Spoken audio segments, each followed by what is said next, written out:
O milagre de Kelly, uma vida livre da dor. Kelly sempre foi uma mulher forte. Aos 38 anos, trabalhava como costureira para sustentar os 2 filhos sozinha depois que o marido a deixou. Mas havia um peso que nem ela conseguia costurar com suas mãos hábeis, uma dor constante no peito, como se algo a estrangulasse por dentro. Os médicos diagnosticaram hérnia hiatal, uma condição que a fazia sofrer com azia insuportável, falta de ar e noites em claro.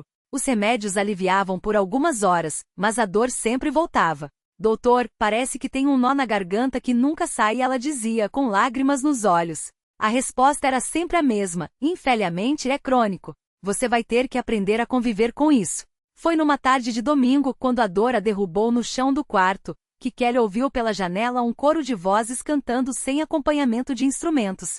Era um som puro, simples, como ela nunca tinha ouvido antes. A melodia do hino Jesus, amigo fiel, atravessou sua alma cansada. Ela se arrastou até a janela e viu um grupo de pessoas vestidas com modéstia, homens de camisa social e mulheres com saias longas, entrando em um prédio simples sem luxo, com uma placa discreta: Congregação Cristã no Brasil. Algo dentro dela disse: vá. Naquela noite, Kelly entrou pela primeira vez na CCB. O ambiente era sereno, sem imagens, sem altares chamativos, apenas bancos de madeira enfileirados e um púlpito simples. Os irmãos a receberam com um sorriso sincero, sem perguntas invasivas.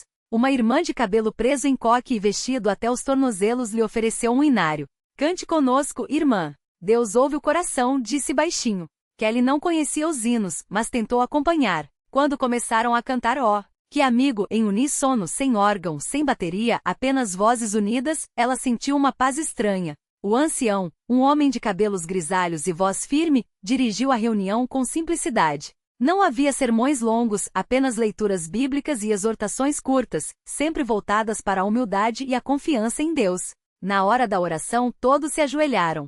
Kelly hesitou, mas ao ver crianças, jovens e idosos curvados em súplica, ela também se ajoelhou. E então, ouviu algo que a marcou para sempre. Um irmão ao seu lado orava em voz baixa, mas com tanta fé que parecia conversar com Deus como um amigo. Senhor, o Senhor conhece cada dor dos teus filhos. Não desampares esta irmã que está aqui pela primeira vez. Kelly não tinha dito a ninguém sobre sua doença, mas aquelas palavras a atingiram como um raio. Quando o ancião pediu testemunhos, vários irmãos se levantaram. Um homem contou como Deus o livrou de um acidente de trabalho. Uma senhora idosa, com as mãos trêmulas, agradeceu pela cura de uma enfermidade nos olhos. Kelly olhou para suas próprias mãos, marcadas pelas agulhas e pela luta, e sentiu um nó na garganta. Mas não teve coragem de se levantar. Nas semanas seguintes, Kelly passou a frequentar a igreja com regularidade. A cada culto, ela observava os irmãos, homens sérios mas acolhedores, mulheres que falavam pouco, mas agiam com bondade, jovens que, apesar da simplicidade, tinham um brilho nos olhos quando falavam de Deus. Não havia shows, não havia fama, apenas uma fé quieta e profunda. Um domingo, depois da Santa Ceia, aquele momento solene em que o pão e o vinho eram repartidos com reverência, o ancião fez um chamado: se há alguém aqui com uma necessidade, que venha à frente. Deus está presente. Kelly sentiu o coração bater forte. A dor no peito, que havia melhorado um pouco com as orações em casa, voltará com força naquela manhã. Ela olhou para os filhos sentados ao seu lado e pensou: se eu não tentar agora, quando terei outra chance?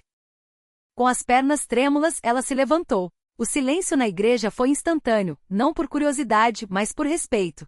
Kelly, de saia simples e blusa modesta, caminhou até a frente. Não sabia o que dizer, então apenas chorou. O ancião colocou a mão em seu ombro e perguntou: filha, qual é o seu nome e o que traz ao coração? Meu nome é Kelly. Eu tenho uma hérnia hiatal. Os médicos disseram que não tem cura.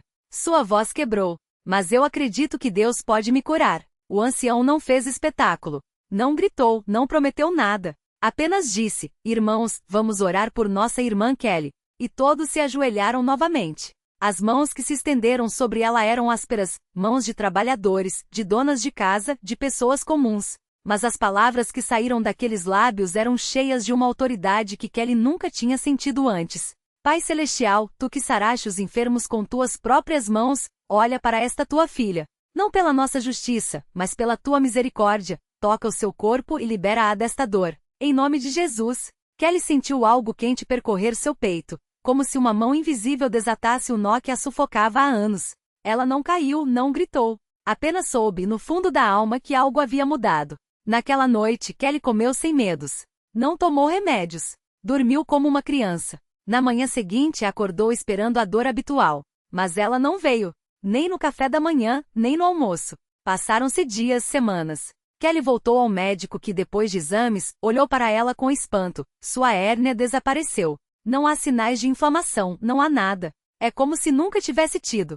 Ela não contou isso com orgulho. Na verdade, quando deu seu testemunho na CCB, suas palavras foram simples: eu não merecia. Mas Deus, na sua bondade, me deu mais do que eu pedi. Não foi pelos meus méritos, foi pela fé dele em mim. O batismo nas águas veio pouco depois. Quando Kelly emergiu da água, sentindo o vestido branco colado ao corpo, ela soube que não era apenas a doença que havia sido levada. Era o peso da solidão, do medo, da desconfiança. Aquela igreja tão simples, tão diferente de tudo que ela conhecia, lhe havia dado algo que nenhum médico poderia oferecer: uma família em Cristo. Anos se passaram. Kelly ainda costura, mas agora também ensina as jovens da igreja a bordar. Seus filhos, criados nos caminhos do Senhor, são exemplos de humildade. Toda vez que alguém pergunta como ela foi curada, ela responde: não foi um milagre barulhento. Foi um milagre quieto, como tudo na congregação cristã. Deus não precisa de holofotes para agir. Ele age onde há um coração sincero. E então, com um sorriso, ela sempre acrescenta: se você está sofrendo, venha. Não espere a dor te derrubar. Às vezes, a cura começa quando a gente simplesmente se ajoelha. Numa tarde de sábado, enquanto Kelly arrumava as cadeiras da sala de costura da igreja, ouviu um choro abafado vindo do corredor. Era uma moça jovem, encostada na parede, com as mãos tremendo e o rosto molhado de lágrimas. Ao se aproximar, Kelly reconheceu ela. Era Mariana, filha de uma irmã da congregação que havia se afastado anos atrás. Minha mãe não quer mais saber de mim, soluçou Mariana, envergonhada. Disseram que eu não tenho jeito, que meu vício em drogas já me levou longe demais. Até os meus filhos, sua voz quebrou. Eu perco a guarda deles semana que vem. Kelly não hesitou. Sentou-se ao lado dela no chão frio, como fizera tantos anos antes quando foi ela quem desabou. Pegou as mãos geladas de Mariana entre as suas, marcadas pelo tempo e pela agulha, e falou baixo: você acha que eu não sei o que é ser chamada de caso perdido? Olha para mim, filha. Eu já estive onde você está. Mas Deus não olha para o nosso passado. Ele olha para o espaço que a gente deixa para ele entrar. Mariana tentou se soltar, desconfiada. A senhora não entende. Eu já tentei parar. Já prometi. Já chorei. Nada adianta. Kelly sorriu, daquele jeito tranquilo que só quem já viu o impossível se tornar real consegue ter. Então você ainda não tentou do jeito certo. Vem comigo. Levou-a até o altar, onde algumas irmãs ainda oravam depois do culto. Sem alarde, sem sermões, elas simplesmente cercaram Mariana. Uma segurou sua mão, outra colocou um lenço em seus ombros, outra sussurrou: o sangue de Jesus tem poder. E Kelly, com voz firme, começou a orar não pela libertação, mas pela fome de Deus que quebra qualquer cadeia. Naquela noite, Mariana não sentiu o vício sair como um peso. Não houve gritos, nem quedas no chão. Mas algo dentro dela, algo que há anos estava dormente, acordou. Uma vontade pequena, teimosa de tentar mais uma vez. Desta vez, diferente. Nos dias seguintes, Kelly não a deixou sozinha. Levava Mariana para as reuniões de jovens, ensinou-a a costurar, mesmo com os dedos trêmulos da abstinência, e toda manhã, antes do sol nascer, as duas se encontravam na igreja para orar. Não era um programa de recuperação. Era uma família se reconstruindo. 3 meses depois, Mariana estava de pé diante do juiz, com suas crianças ao lado e um papel timbrado na mão. A guarda provisória. O juiz, surpreso com a transformação, perguntou: o que mudou, senhora? Ela olhou para Kelly, sentada nos fundos da sala com um bordado no colo, e respondeu: eu encontrei um lugar onde me ensinaram que Deus não desiste da gente. Mesmo quando a gente desiste de si mesmo. A notícia se espalhou pela congregação como um vento suave. Não houve anúncios no púlpito, nem testemunhos estrondosos. Mas toda vez que uma mãe desesperada chegava com um filho nas drogas, ou um marido com o coração partido pela traição, alguém sempre sussurrava: vá falar com a Kelly. Ela sabe o caminho. Porque milagres na congregação cristã não são espetáculos. São sementes plantadas no silêncio, que brotam quando menos se espera. São mãos calejadas que seguram outras mãos para não deixá-las cair. É o cheiro de café depois do culto, a oração murmurada no ouvido de quem está prestes a desistir, o eu também já estive aí, que quebra qualquer muro. Kelly ainda borda versículos nos panos de prato que vende na feira. Mas agora, entre um ponto e outro, ela conta histórias de vidas que renasceram, de famílias que se reencontraram, de um Deus que age onde menos se anuncia. E quando perguntam como tudo começou, ela aponta para o banco de madeira onde um dia se ajoelhou, quebrada, e responde: foi aqui, bem aqui, onde Deus faz o que ninguém mais pode fazer. No mesmo banco de madeira onde Kelly encontrou sua força, anos depois, sentou-se um homem chamado Roberto. Ele chegará arrastado pela irmã, depois de perder o emprego, a casa e até a vontade de viver. As mãos tremiam, o olhar vazio. Não acreditava em milagres, só em dívidas e juros que não paravam de crescer. Mas ali, entre os hinos e as orações, algo começou a mudar. Não foi um raio, não foi um grito. Foi a voz suave de um irmão que se aproximou e disse: eu já passei por isso. Deus me tirou do buraco. Ele pode fazer o mesmo por você. E então, como quem não quer nada, colocou na mão de Roberto um papel com um número de telefone. Ligue amanhã. Tem uma vaga esperando por você. Roberto não acreditou. Mas ligou. E o milagre começou com um sim do outro lado da linha. Dias depois, ele voltou à igreja, dessa vez com um envelope na mão. Dentro, o dinheiro para quitar a primeira dívida. Não era tudo, mas era o começo. E quando a irmã o abraçou chorando, ele soube, não era sorte. Era Deus trabalhando nos detalhes, como só ele sabe fazer. Agora, Roberto é quem senta ao lado de quem chega desanimado. Ele conta como a igreja não é só um lugar de oração, mas de ação. Como os irmãos não só falam de fé, mas estendem a mão. Como, no meio da luta, Deus usa pessoas comuns para fazer coisas extraordinárias. E quando alguém pergunta como ele conseguiu, ele aponta para o mesmo banco de madeira e sorri. Foi aqui, onde a gente acha o que perdeu, onde a esperança renasce. Porque Deus não muda. Ele ainda faz milagres. E o melhor lugar para vê-los é bem aqui, entre a gente. Roberto não imaginava que sua história ainda teria mais um capítulo. Cerca de um ano depois daquele abraço da irmã, ele recebeu uma ligação que quase o fez cair da cadeira. Do outro lado da linha, uma voz hesitante, mas familiar. Roberto? Sou eu, o Carlos. Lembra de mim? Como esquecer? Carlos era o homem que anos atrás lhe emprestou dinheiro quando ele mais precisava, mas que por causa das circunstâncias acabou se afastando. O mesmo que na época disse: se um dia você puder me pagar, ótimo. Se não, Deus entende. Claro que lembro, irmão.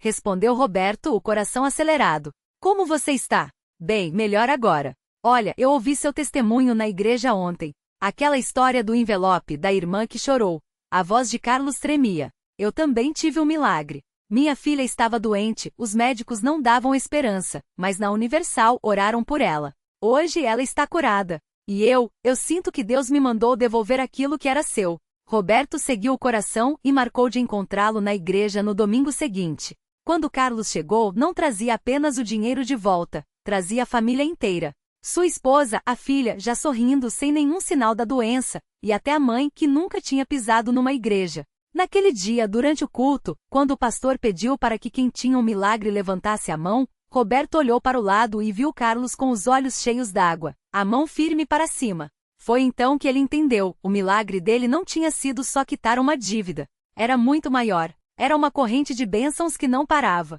Hoje, Roberto e Carlos servem juntos no trabalho de visitação da igreja. Eles vão às casas, oram com as pessoas, levam comida para quem está passando necessidade. E sempre que alguém pergunta como eles têm tanta fé, os dois respondem com um sorriso. Porque a gente viu Deus mexendo onde o homem diz que não tem jeito. Viu a igreja sendo a mão estendida quando o mundo vira as costas.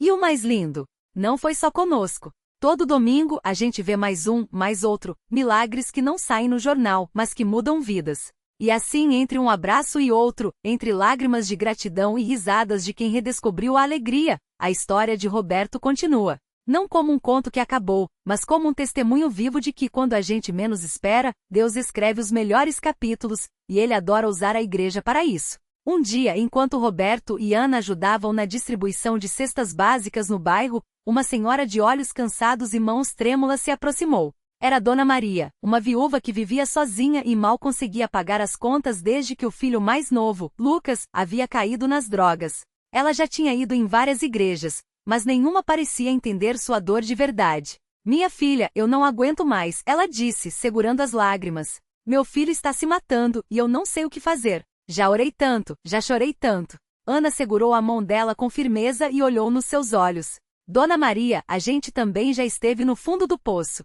Mas Deus não desistiu da gente, e não vai desistir do seu Lucas não. Vamos orar agora mesmo, e a senhora vai trazer ele aqui no domingo. A Universal é um lugar onde Deus opera o impossível. Roberto, que já tinha visto o poder de Deus transformar vidas nas ruas mais difíceis, acrescentou: a senhora não está sozinha. Aqui, a gente luta junto. E Deus honra quem não desiste. No domingo seguinte, Dona Maria chegou com Lucas, um rapaz magro, de olhar perdido e marcas no braço. Ele entrou arrastando os pés, como se não acreditasse que aquilo pudesse mudar alguma coisa. Mas quando o pastor começou a pregar sobre a restauração das famílias, algo dentro dele se mexeu. E quando o coro começou a cantar Deus é fiel, ele não muda, Lucas sentiu uma dor no peito, não a dor da droga, mas a dor de quem estava sendo tocado por algo maior. Naquela noite, depois do culto, o pastor o chamou para um lado e orou com ele. Não foi uma oração bonita ou cheia de palavras difíceis, mas uma oração de guerra, daquelas que quebram cadeias. E quando o pastor impôs as mãos sobre a cabeça de Lucas, o rapaz começou a tremer, não de abstinência, mas de uma força que ele não conseguia explicar. Eu não quero mais isso, ele chorou. Eu quero viver. E assim começou a batalha. Não foi fácil. Lucas teve recaídas, noites de desespero, momentos em que pensou em desistir. Mas a cada vez Roberto e Ana estavam lá, levavam ele de volta para a igreja, oravam com ele até de madrugada se fosse preciso. A Universal não era só um lugar para ele ir aos domingos, era um exército que não o deixaria cair. Um ano depois, Lucas estava de pé no púlpito, com um emprego fixo, os olhos brilhando e uma Bíblia na mão. Dona Maria, que antes mal conseguia sorrir, agora chorava de alegria na primeira fila. Eu não tenho palavras, ela dizia. Só Deus para fazer isso. E Roberto, olhando para aquele milagre, lembrava do dia em que ele mesmo estava no lugar de Lucas, perdido sem esperança. Mas Deus tinha usado a igreja para tirá-lo da lama. Agora, ele via a mesma mão poderosa agindo na vida daqueles que, como ele, já tinham sido dados como caso perdido. Porque na Universal não existe sem jeito.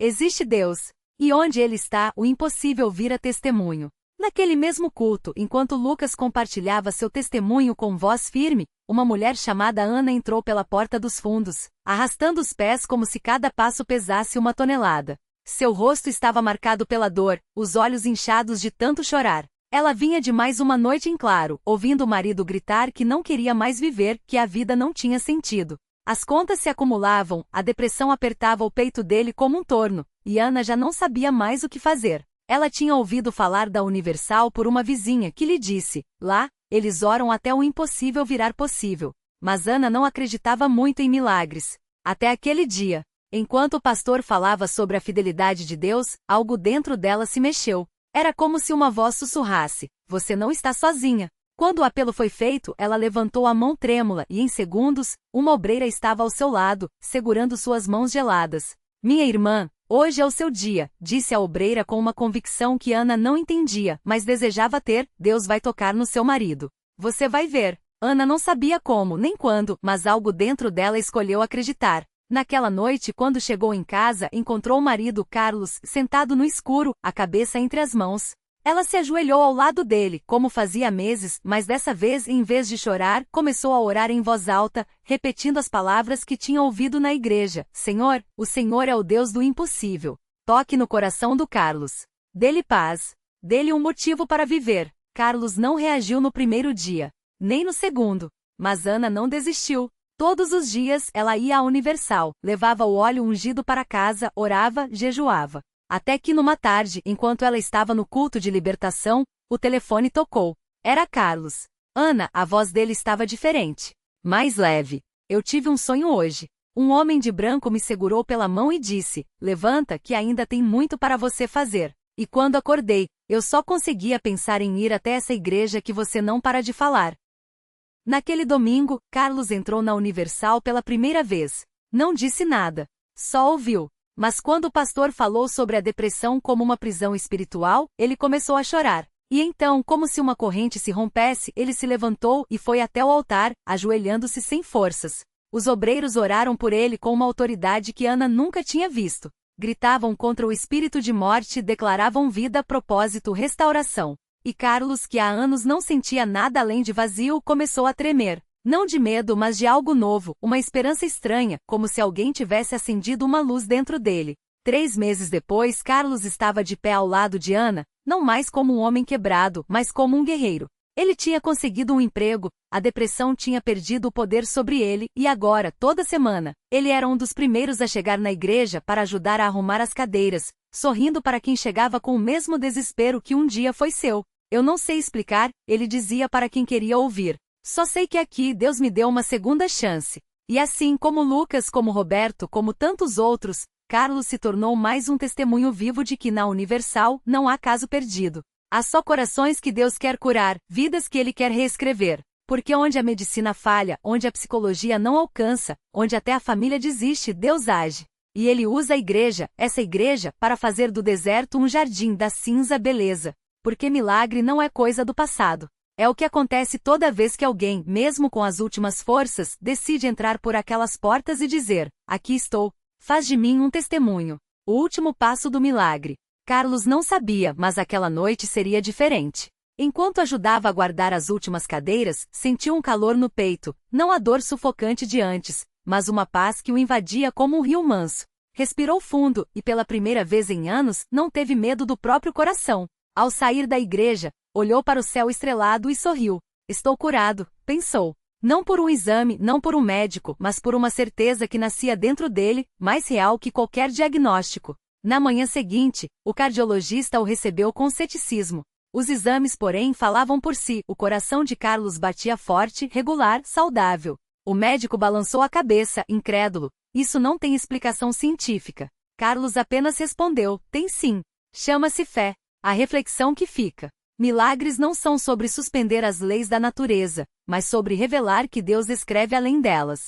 Carlos não ganhou apenas anos de vida, ganhou um propósito. Sua história, como a de Lucas e Roberto, prova que a rendição não é fraqueza, mas a porta para o impossível. Às vezes o maior milagre não é a cura do corpo, mas a transformação da alma, de vítima a testemunha, de desespero à esperança. A lição: Deus não escolhe os capacitados, capacita os escolhidos. O que Ele pede não é perfeição, mas disponibilidade. Carlos entrou na igreja quebrado e saiu inteiro não porque merecia, mas porque creu. E isso muda tudo. Porque milagre não é o que Deus faz por nós, mas o que Ele fazendo em nós quando deixamos agir. Hoje, quem passa pela Universal e vê Carlos abraçando um desconhecido na entrada não sabe sua história, mas sabe uma verdade maior. Aqui, Deus ainda faz o que os homens dizem ser impossível. E isso basta.